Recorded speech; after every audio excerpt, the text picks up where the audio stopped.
I'm Heba Sailem. I'm a Salary Welcome Research Fellow at the University of Oxford, and I'll be talking about data visualization. So,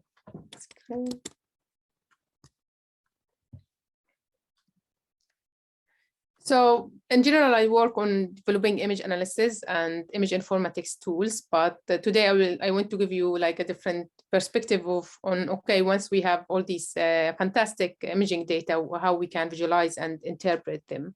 So one thing we know that from image analysis, we can generate a lot of data on the shape of the different cells and try to phenotype them, for example, here, breast cancer cells.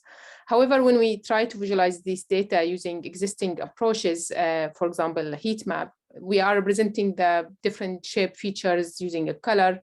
And this is not easy to link to the structural data we are measuring. The same if we take a bar chart, we're representing the data as the height of the bar, which again is not intuitive and does not help us link this information to the data. So during my PhD at the Institute of Cancer Research in London, I devised a completely new way to look at this data by mapping the data to geometrical objects that then we can have better understanding of how these data look like.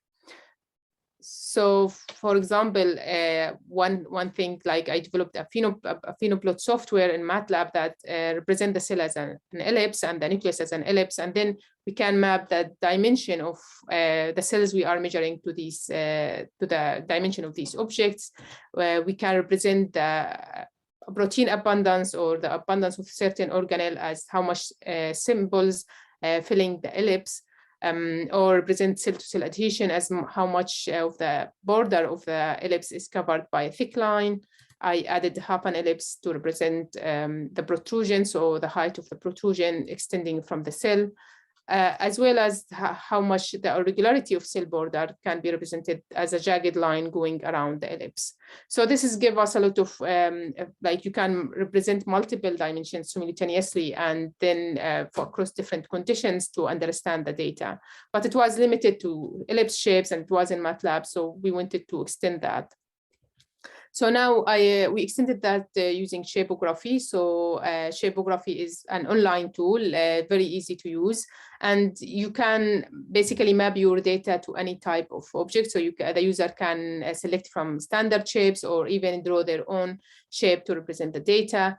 And the real power comes when you start combining shapes, because then you can create complex structures. So for example, a mesenchymal cell or a wound, or it can be even a tree. So it depends on you, what you are measuring from your images. You can draw something that look like what you are capturing. And what then you can do for each object is we can map the different visual elements. So for example, the object dimension is represent two variables, how much the border of the object is colored with thick line, another dimension, or overlaid with symbols, or filling the object with symbols, or the color gradient of the object, or overlaying with spikes. So this is for each object, you can have up like to 10 variables. And this is, if you have multiple objects, then you can represent multiple dimensions simultaneously. So I'm just gonna give two brief examples. For example, we have a wound healing data where we measured over 24 hours the change in the wound area as well as the density changes in like the number of cells. And if we went to represent this a bar chart, this is how it looked like. But if I want to use ShapoGraphy, I represented the well as a square and the density of cells as a color. And then the height of the wound as the height of the inner rectangle. And then plotting the same data using this tool, now you can see completely different picture. It's much easier to understand. You can straight away say, okay, these gene knockdowns result in similar wound area, but they're affecting cell density differently. And maybe there is some interaction there. So it's really nice way to look at the data. Another example using multiplexed imaging, which is much more complex. We have many variables. And here I draw custom shaped object to represent the signaling of AKT at the periphery of the cell. So how much symbols go around each cell will be depending on the protein values. And then we have the density of cells depending on the mesh density.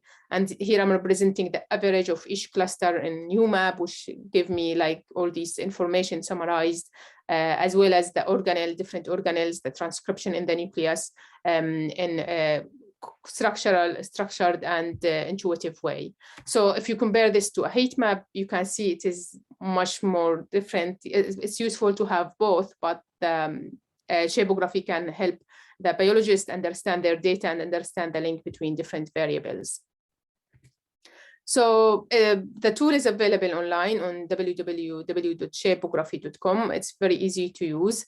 We currently have different use cases that you can explore, but also templates. So we already created the objects for the user to just map their data. So how it works is basically you load your data here, you add objects to create the structure, and you can move them around to make it look like what you're measuring. And then basically you can then customize and map every variable, the variables you want to the different objects. So in summary, ShapoGraphy can facilitate the interpretation of multidimensional phenotypic data. It's not only allow you to visualize your data, but create a new visual representation.